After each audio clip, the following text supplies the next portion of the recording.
You know, as a movie fan going into a new release, few things give me as much joy as seeing a film from a celebrated filmmaker that is literally split down the middle. You go on Rotten Tomatoes and it's right at that 55 to 65 range, and the people that hate it, hate it. The people that love it, and there's really no in between. Folks, once again, Ari Aster has entered the chat.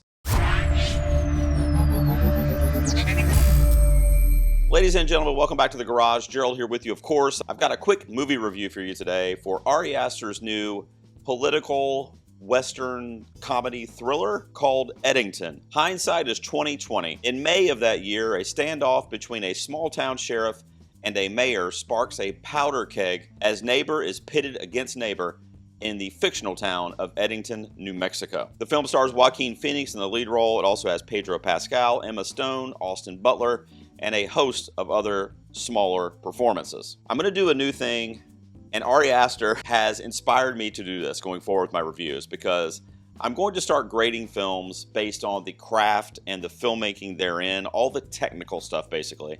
And then I'm also going to add some weight to the performances, the story, the flow and pacing of the film. Kind of the way the story is told, which of course is generally through how you connect to the actors on screen and the way the director edits and paces the film throughout. So those two buckets will equal my overall score out of 10. Ari Aster, with 2 films in a row now, has really got a hold of me in at least one of those camps, but he doesn't fully embrace me in both of those camps, at least not since his sophomore effort, Midsummer, which was one of my favorite movies of that year, and Hereditary in 2018 actually was my #1 film of that year. What Aster does with Eddington is it is a snapshot kind of look back at the early stages of the lockdown during the COVID pandemic back in 2020. So Sheriff Joe Cross, who is portrayed by Joaquin Phoenix, is meant to speak on behalf of the more conservative base in the country that would maybe even say things like COVID is a hoax, or the masks are unnecessary if you're outside or in grocery stores or whatever. They just didn't want to wear their masks. And then you have Pedro Pascal, who plays the mayor of Eddington, Ted Garcia, and he is more leaning left. He represents kind of the liberal mindset where masks should be worn at all times, 6 feet of distance, get your COVID boosters. A lot of people say, you know, we don't really need this movie now. It's 2025. So if the lockdown ended in 2021, towards the end of that year, let's just say, it's only been about 4 years removed from us being out of lockdown and kind of arrested by the pandemic. But what is fascinating to me, and I've seen in various interviews that Aster's been doing in the past couple of weeks promoting the film, he wrote this film during COVID. And he actually started writing it several years before, but he took that screenplay and turned it into what we got in Eddington. He would use the different comments that he would see on his videos, like on YouTube, which is what I see as well when I put a video out. He would surf Twitter and Facebook and various social media outlets to see these kind of crazy right-wing conspiracy theories about COVID being fake. And then on the flip side, seeing all these kind of liberal arguments that were being made towards masks and COVID protections. And it was never a civil disagreement between those two types of groups. We are, and America specifically, heavily divided from where we ever were pre-COVID. Now, the pandemic may be part of that, because it was a very stressful time for 99% of Americans in this country. The president or presidents that we've had since COVID may have something to do with it, the different governments, Congress, etc. But nonetheless, I'm just going to tell you straight up, regardless if you're Republican or Democrat or anything else, we are divided as a country in terms of our ideology. He captured that time in 2020 so vividly, so hauntingly accurate, that it was like you can't help but appreciate the level of filmmaking and craft involved in this movie. And the reason why I think it's so divisive is because it does put a spotlight on that division. And I think inherently, at least in America, that we want to use the phrase, why can't we all just get along? I think that's generally, whether they say it out loud or not, because it's super cheesy and cliche, they don't want to fight. They have a common sense knowledge of knowing that, of course, not every single person on this earth is going to share their belief system. So they inherently want to be able to believe what they believe. The person down the street can believe what they believe, and that's going to be okay, and we can all just get along. Now, of course, that's not happening for the most part, and is heavy polarization in the country, depending on what your belief systems are.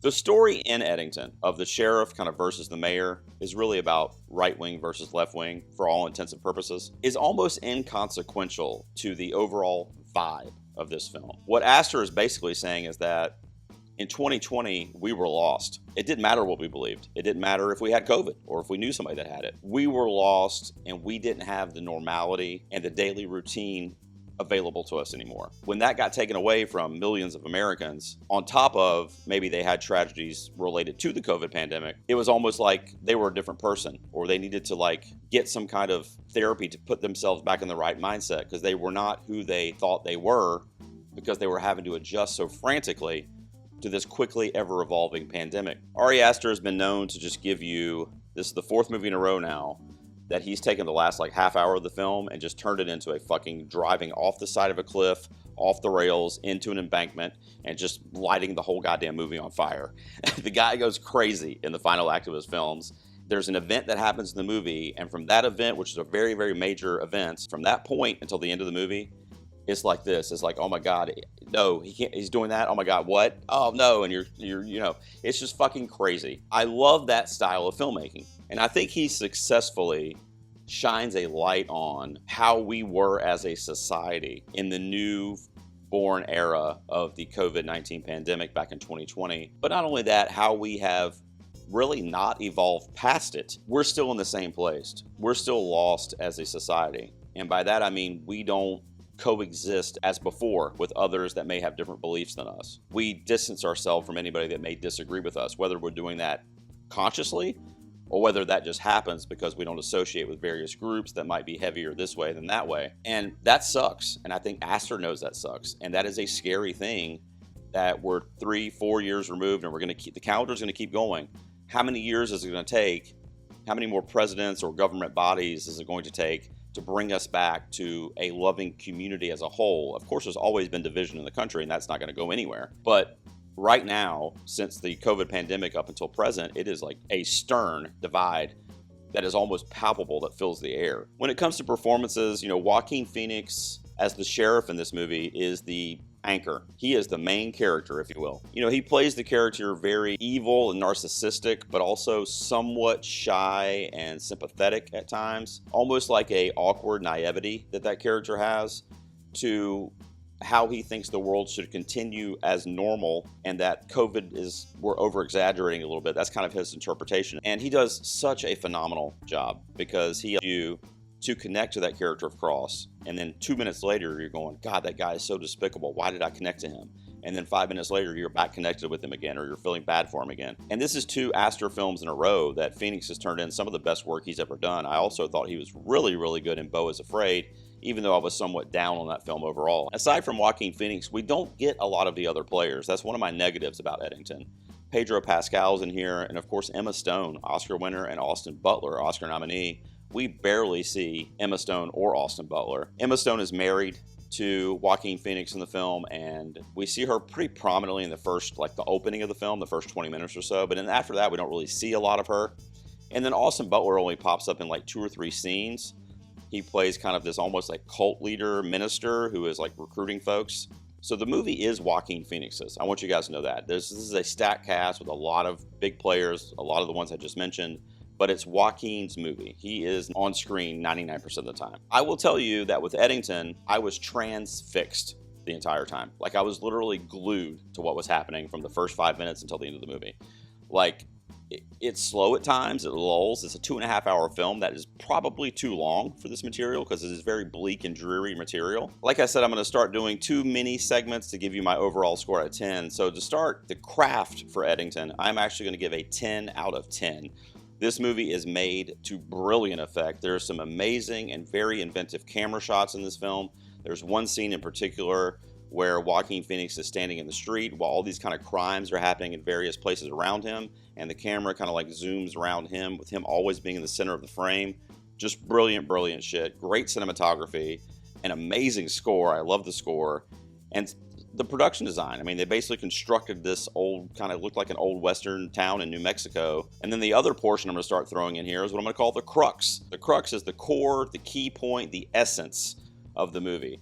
And essentially what that means is, along with the performances in the film, it's how did the film feel?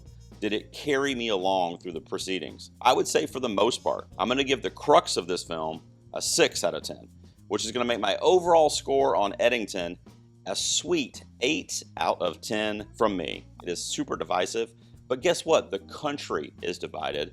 We were divided during COVID. We still are. That's the point of this movie. I think Ari Aster is probably somewhat pleased that this movie is not at like a 95% of Rotten Tomatoes or like a 35. It's like a 60. I think that's probably what he wanted because that proves the kind of thesis and the theory of the film. Have you guys seen Eddington? What did you think of it? Let me know down below in the comments, or are you planning on seeing it? I would love to hear that as well. Thanks for tuning into this video, guys. I'll see you out here next time in the garage.